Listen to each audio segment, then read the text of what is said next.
আজ জানাবো 2024 আইপিএলে কলকাতার নাইট রাইডার্সের প্লেইং 11 কতটা শক্তিশালী হতে চলেছে এবং কলকাতার নাইট রাইডার্সকে নিয়ে এবার মন্তব্য করলেন সুনীল গাভাস্কার।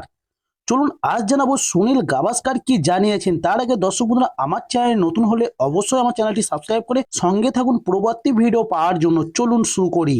তবে এবার 2024 আইপিএলে কলকাতার নাইট রাইডার্সকে কালো ঘোড়া হিসাবে দেখছেন কিংবদন্তি সুনীল গাভাস্কার, কিন্তু চেন্নাই সুপার কিংস ও মুম্বাই ইন্ডিয়ান্স যে জয়ের দাবিদার তা মানছেন প্রাক্তন অধিনায়ক সুনীল গাভাস্কার।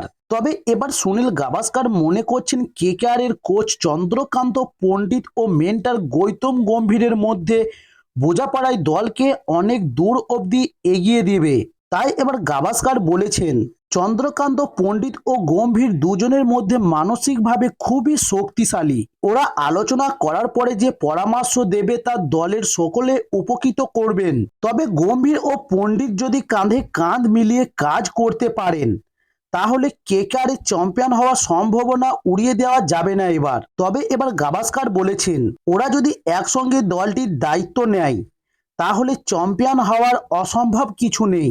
দুজনের ক্রিকেটীয় মস্তিষ্ক অসাধারণ এবং তাছাড়াও গম্ভীরের নেতৃত্বেই দুইবার ট্রফি পেয়েছে কলকাতা নাইট রাইডার্স। তাই এবার মেন্টর হিসাবে ওকে ফিরিয়ে আনার নৌপত্রে যথেষ্ট কারণ আছে।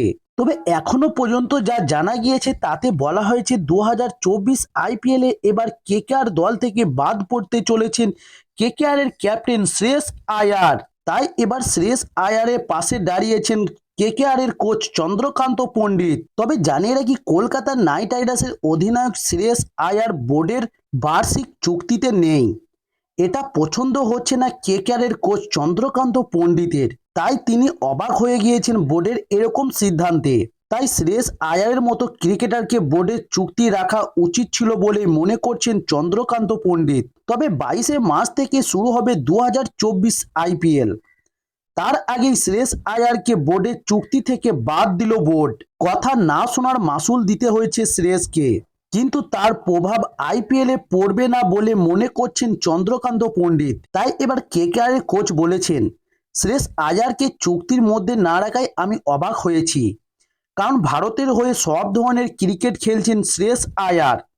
তাই শ্রেয়স আয়ারকে কেন বাদ দেওয়া হয়েছে তা আমি জানি না। তবে আমি মনে করি চুক্তিবদ্ধ ক্রিকেটারদের তালিকায় ওর নাম থাকা উচিত ছিল, তবে যে কোনোভাবে ওকে রাখা যেত। তবে এই চুক্তিতে না থাকায় কোনোভাবে শ্রেয়সের উপর প্রভাব ফেলবে বলে মনে করা হয় না।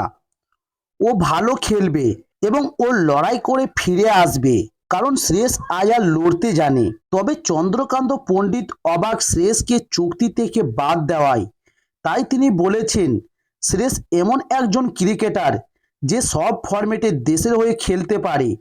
ও চোট ছিল, সেটা এখন সেরে গিয়েছে।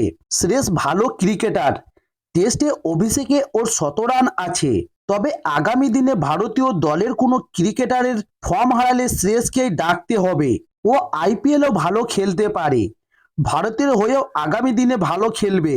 তবে এবার 2024 আইপিএল এর প্রথম ম্যাচটি মাঠে গড়াবে 22শে মার্চ। তবে এবার প্রথম ম্যাচটি মুখোমুখি হবে চেন্নাই বনাম আরসিবি এবং ম্যাচটি চেন্নাইয়ে অনুষ্ঠিত হবে সন্ধ্যা 7:30টা থেকে এবং দ্বিতীয় ম্যাচে মাঠে নামবে পাঞ্জাব ভার্সেস দিল্লি 22শে মার্চ।